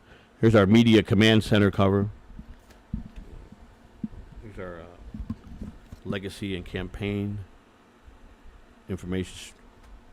This is our playbook. This is the book that you want. We got 6 playbooks that are very detailed, orientated of things. And of course, this is the name of my book. What my book's going to be when it's finished, Against the Odds. That's actually my mother and me in the corner there. That's me and my mother when I was a kid. That's actual photo, and that's me there now, and that's I accept the picture, but the AI fucked it up. It's fucked my face up. And then this is just supposed to be me walking away, into the streets. But I had them brightened up. Wrigley Field lights are on at night. At nighttime, it's all bright red. So when I saw it in the picture, it wasn't red. I'm like, it's missing something. Wrigley's lights are light at nighttime. That sign's lit up, and that hasn't changed. But this is the actual 2 books Rocco wants. I think he was offering a lot of money. Rocco, how much you give me for these 2 books? I'll take $1,000. You could have them. You'd be worth it, Rocco. 1,000 you could have them. It's got so much privileged information here. Oh my God, unbelievable. And I'll even throw in. Well, actually, there's 3 of them. I think there's 3 of them. Is it 3? No. There's 2 of them. That was not my. Here's the other one. Yeah, this one's even thicker. This has got so much stuff in here. This has got so much knowledge in here, my buddy. Rocco will make an exception for you. And then if you want to take the set, we got the 2 President Knowledge companion books, the books that have everything, and we got the playbook. This is an important book. But here's the book right here. This is the top secret book right here. This is the one I spent a lot of time on. And this one says the Catalano Field Cheat Sheet book. Got everything in here. I tested myself 10,000 ways to 1 of every possible worst question that someone would ask me. We calculated every question, silly question. First, we took every average question that an average reporter would ask you. the normal everyday questions, and we calculated that, and we came up with how the best way to answer that. Then we took the most common questions that the average American will ask someone in politics, just common people, and we calculated the answer for that. Then we went to a scoring system. What are some of the worst questions in history that the media is at? So we find those questions and see what they ask, and then we can answer it. That protects us too, because by knowing that, it ups your game. So I cover all those bases. Bob is so impressed with me that when I come in, when I roll to him every day, I was like, all right, I got a lot of things on my mind here. I got a lot of things I got to ask you, and I asked a lot of questions today. These books that I wind up putting together are very useful. They help me, you know. Now, if I can just get where I get my memory back, because I'm not getting as polluted up there, you know, hopefully I can start remembering things again now, where it sticks in my memory. Then I can start remembering stuff, man. Right now, my memory's not that good, so I have to rely on it. These books help me. But this is got all the the 50 states, all the election boards right ready to go. I don't have to sit there and scramble. I got all right on one page. If I got to call some state for election board, we got a problem on the road. Right here, it's right here in my fingertips. I go down here and I'll say, okay. Oh, Nevada just called us. I go, find Nevada. All right, bam, bam, bam, bam, bam. Where's Nevada? Right there, Nevada. Right there. Am I Nevada? Let me see. Yeah, Nevada, right there. Boom. Call Nevada. Boom. What's the problem? And it's quick. You got to. This is stuff that you should always have on you. You know, I thought of everything. Thought of it. I'm taking this campaign. Excuse me, to a whole new level. The closer we get out of Florida. Once I nail Florida ballot, I won't be home for about a year and a half. I'll be in that RV hitting I'm going to have every single town, and then I'm donating the RV to one of our Dabbleverse people that has family, and he came over to my uncle's been in the hospital. He's been taking care of it. But my uncle wanted pasta tonight. I don't think he could have it. He didn't approve it. He goes, "Oh, can't let you cook it tonight." But he says he understands. I understand.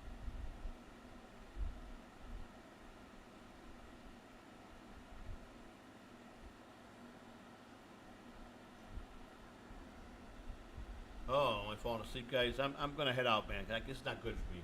I'm tired. I've been up a lot of hours. We're gonna call it a night. We're gonna so Vito or anybody else who's got to want to do some games, or I want to put together a real good stream, a productive stream for 24 hours. I want to touch on politics, a little bit of busting balls. I want to touch on some strategy plans. I want to talk about Florida. I want to talk about the upcoming states. I want to talk about the RV. I want to talk about. Listen, people have been coming up now and giving money, and here's how it works.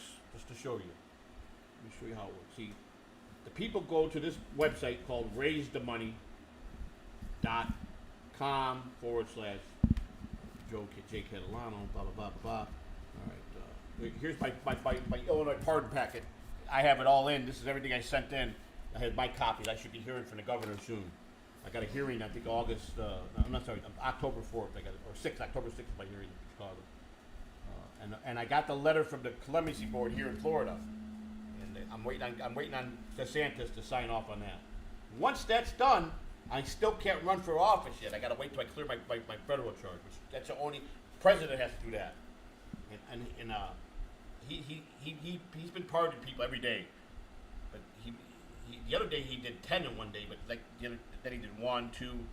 He pardoned Darryl Strawberry. Gave Darryl Strawberry a pardon. Yeah, he did. He gave.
So let me ask you guys something. I've been sitting here talking, didn't know I wasn't on screen, and you guys haven't heard me one bit in the last hour, have you?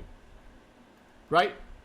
Tell me you didn't. Please tell me you had not heard me. I've been sitting here talking to myself for the last fucking hour, thinking I'm talking to you guys. I look at Mike and come back, Joey. I thought he was just meaning. So you guys have not heard anything I said the last hour. What a fucking dumpski I am, boy. That's what happens when you're tired. I didn't even realize I went off the board. So anyhow, like I'm saying is, well, how long was I out? How long was I gone? 40 minutes, 20 minutes, 30 minutes? Anybody? Probably everybody left by now. Yeah, probably did. Anyhow, so this is out thoroughly. This is the campaign records, finance record. And the trail starts is when the person goes to that website and they put the money into raisethemoney.org or .com. It's called raise the money. Raise the money. Let's see, without putting the person's name on there, we cover his name, and nothing else is showing. All right, so so we cover the name and cover this. So this is his name and all his personal information. So we gave a $10 donation. This is a stranger, $10 donation. All right, and to raise the money you see right there. To raise the money you see right there. All right, so I print that off. That's the money coming in. That's the trail coming in. Now I have to wait a day or two. I'll get a notice from them saying they're allocating the funds to the actual campaign bank now. To be expecting it in a money wire to be coming in so many days. So then I'll go to my bank and I'll look to see if it's there, and then all I have to do is whenever I need to spend campaign, as long as it's I made a list of some things like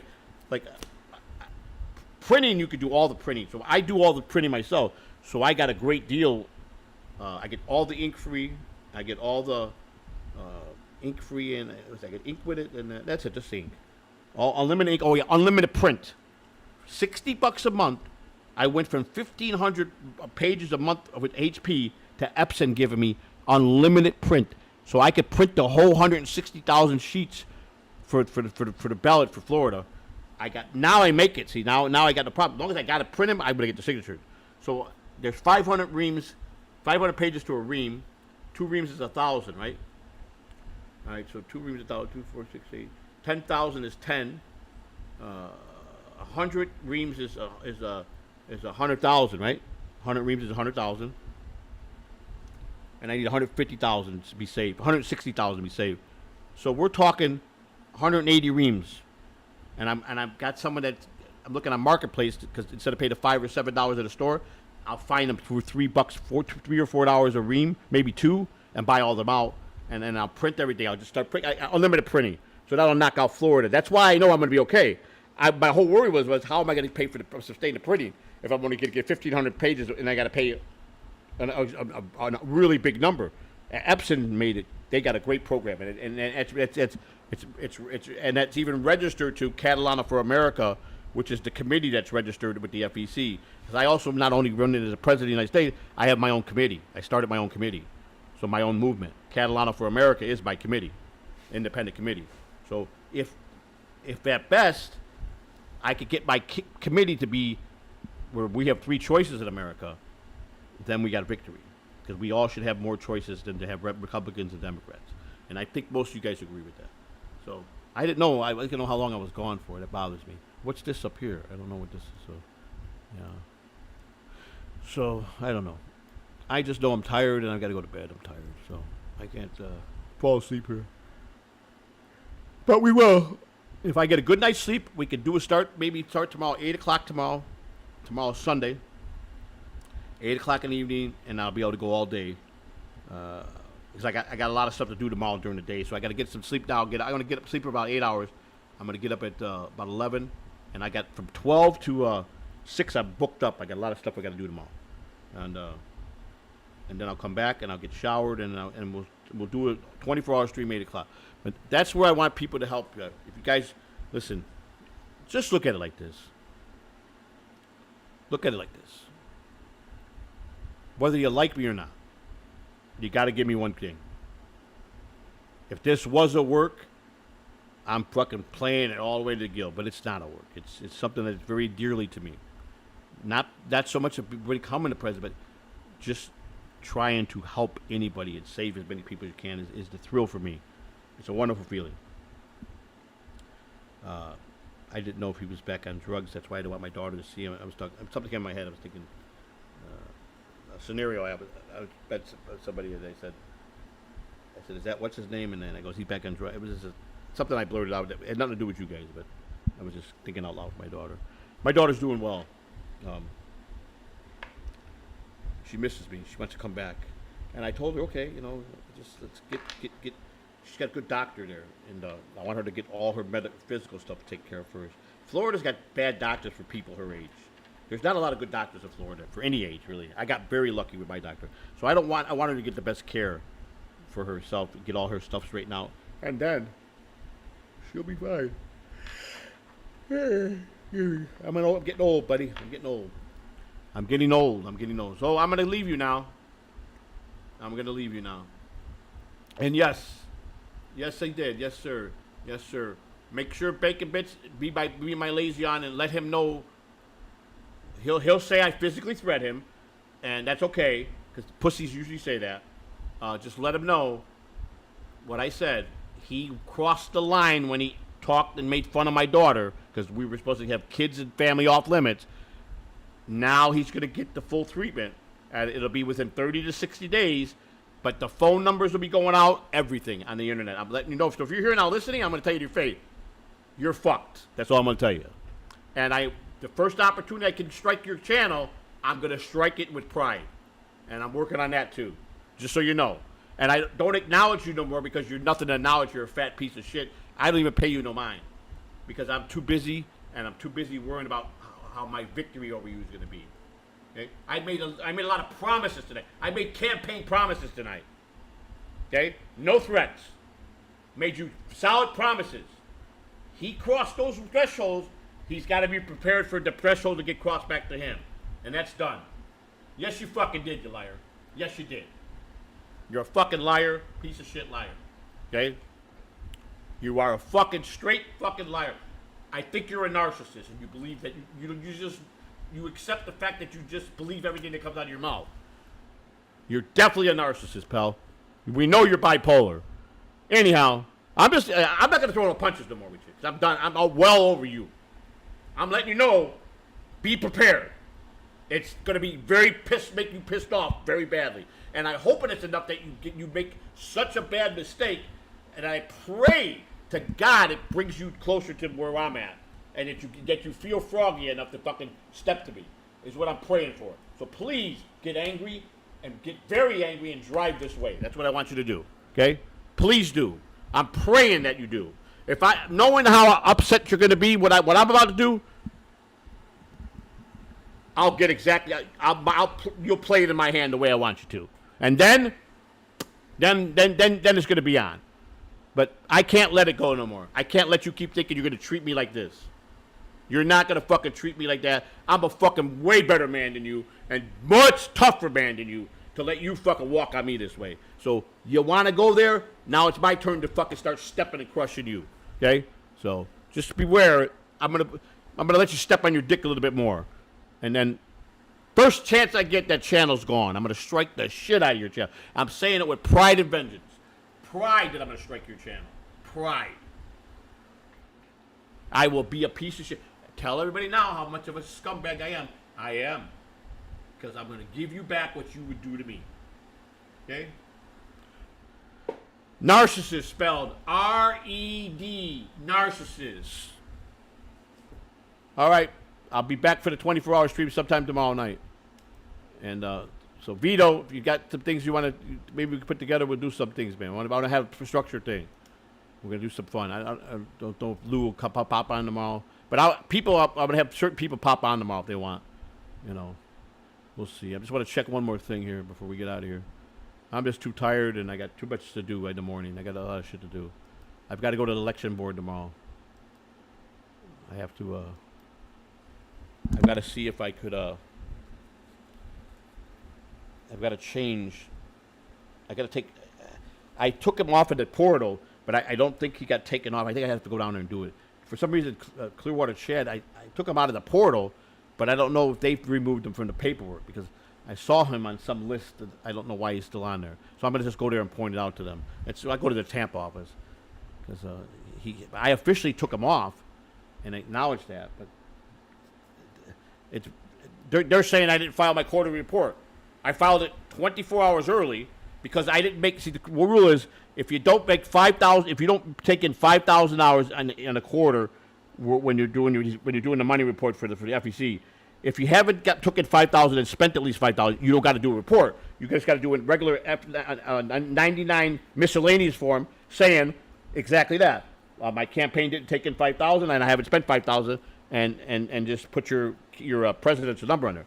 So I do that every time a quarter. I've done it the last 3 quarters, and I always get a saying from Varad and from the FEC, you're late. You didn't file your quarter. Please file it immediately. And I write them back with the receipt showing that they sent me. I go, I filed 24 hours early. Yes, I did. And then they send you back. Oh, overlook. They always overlook it. They're the ones that tell you how to do it like that, but then they don't bother to go look that you did it like that. So, but next quarter, we'll probably have good money in there, so I'll have to file. I might not spend it. I'm going to wait. I'm going to wait till we're actually on the road. And like I said, I'm not going to buy no plane ticket. I can sit there and play. I got to staff 6 people right off the bat. If I had sustained like some of these people got $80-90 million in campaign funds, I would have a full staff already. I would have a bodyguard. I would have a campaign manager. I would have a secretary. I would have election people that'd be just handling that part, and I would have a full crew. I would. You can have 150 million. That's just more for you to spend for the campaign, but you better spend it all for the campaign. It's like there's a fine line here. Could I pay my EV Mux with the campaign money? Let me ask your opinion. Would I be allowed to pay EV Mux with my campaign? Can anybody answer that? Would I be allowed? And I'm being honest answer. Am I allowed to pay EV Mux with my campaign money? So I'll wait a few minutes. But I'm just curious what you guys think. Hell no. No, you're wrong. I can't pay the full thing, the $50 with it, but I use 50% of that channel to stream and do my and talk campaign stuff. So I most definitely can put $25 to it. Yes, I can. And I've already checked that out with the FCC. I can't pay 50% of it because I don't use it for 50. The EV Mux is not strictly used for the campaign. It's only used for 50% of it. And that's me being honest and doing the right thing. Now, can I pay my printer with that? Am I allowed to pay the printer bill every month with it? If you're going to say, hell no, you're wrong again. First of all, the printer is registered to the campaign, and I'm doing all the printing I'm saving all the money instead of go to a printer and have it do it, and I'm doing everything myself. So I got a deal. They think I did it. I mean, I did. I really learned how to save the taxpayer money. I got a printer from Epson. It's those new. They got these new tank. They got the tank. The ink goes in. Their tanks are like this big, each color, and you can see the thing. And they're tanks, and you fill up the tanks, and it lasts longer. I get free ink, unlimited print for $60 a month. Only thing I have to buy is the printer paper, or the materials to make the stickers, or the printer, But I went out, got smart. I found a person that had a bunch of stuff for sale on Marketplace. And I didn't even use campaign money because it was only $30. We paid. Christina needed half of it, so she bought it out of her business. So, and I got majority of it, and I got all kind of good stuff. Even the Top Shop printer paper, I got really good printer paper with it, and I just about finished with it, but. I got everything pretty much, and it was great. So, and here's the thing: is what's so great about it is the bank that is with the campaign is a legitimate, predominantly campaign bank. That's what they specialize in. So, all you got to do is print. I got to just run out every month, is print the bank statement and send it to the FCC. I don't need no receipts or nothing. The bank, because the deal is, if I'm unsure about anything that I'm going to spend, don't do it until I ask. I always do. So that's why I asked about the EV. So here's my thing. Yes, I could do that, pay 50%, but I didn't get they felt enough conviction in the way they told me. So which means that they're leaving something out, or I can still run into red tape. Not red tape that can't do it, just some red tape that they're going to question how much I use. So my conclusion on this was, I'm going to save myself a hell of a lot of headaches. I've been paying it all the way up to this point out of my pocket. I'm going to continue paying it without involving it to the campaign, and I'll just use it for free. I could do that. So that's the easy way out before I cause myself an investigation. I'm not going to do that. So I'm happy for myself that I was smart to do that. So, and that's what it is. So, anyhow, I appreciate you guys listening. And again, you can hate me. That's sad that you do. Mason in Portland, I gave you back your wrench. I don't want to make sure I missed nobody. Yeah, that's good. That's good. Oh, please tell them to do that, please. Yes, please. Let me promote this for you because I would love to throw him in jail for fraud. Okay, Catalana Con 813 $2. Tickets for promo code Cupcake for 20. Yep, put that down, people. Make sure you put American Cupcake down. This way, when it comes time to make the arrest, he'll be definitely arrested. Okay. Please sell the tickets now before I even went public. Please do. I pray that you're going to be that dumb. I pray that you're that stupid. I really do. Oh, God. That's great. That's fucking great.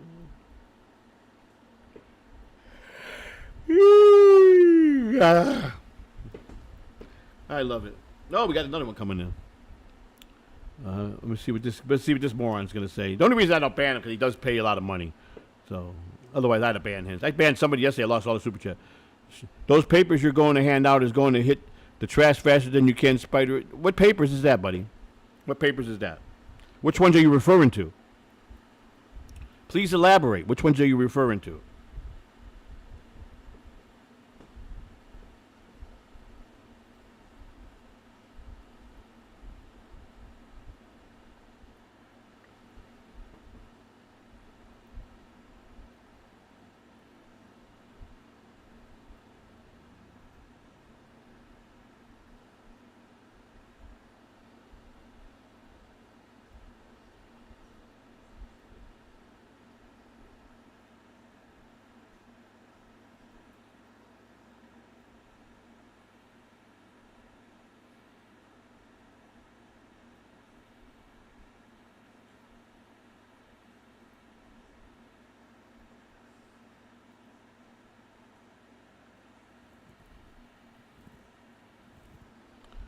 All right, people, I'm out of here. Good night. I got this is ridiculous. I'm that tired. Okay, I read that one. Thank you for the $5, Julie. Spider Alamar, yeah, about Spider. Spider knows a lot about politics. I'm going to bring him on board for sure. Let me make sure I got everything now. I read that one. I read that one. I read that one. I read that one. I read that one. I read that one. We made threads. We made threads. We have sold 2 tickets. Oh no, I didn't read this one. Okay, good. Thank God you did. I'm glad. Okay, good. That's good. I'll have to subpoena the people you sold them to, so they're going to have to go to jail too. So, okay. Yeah. So there we go. For tickets, use promo code. Yeah, we wrote that. Those papers we're going to hand out. Okay. We read that one. I don't know. Whatever you say, buddy. Okay. Enjoy. Thank you, everybody. Thank you. Peace out. Peace out. Peace out. Peace out. Peace out. Peace out. And remember, you can't stay here, but don't go out sucking dick unless you have to, right? All right. Cupcake, don't be ashamed. We know you got to suck a lot of dick tonight. Where's my outro? There we go.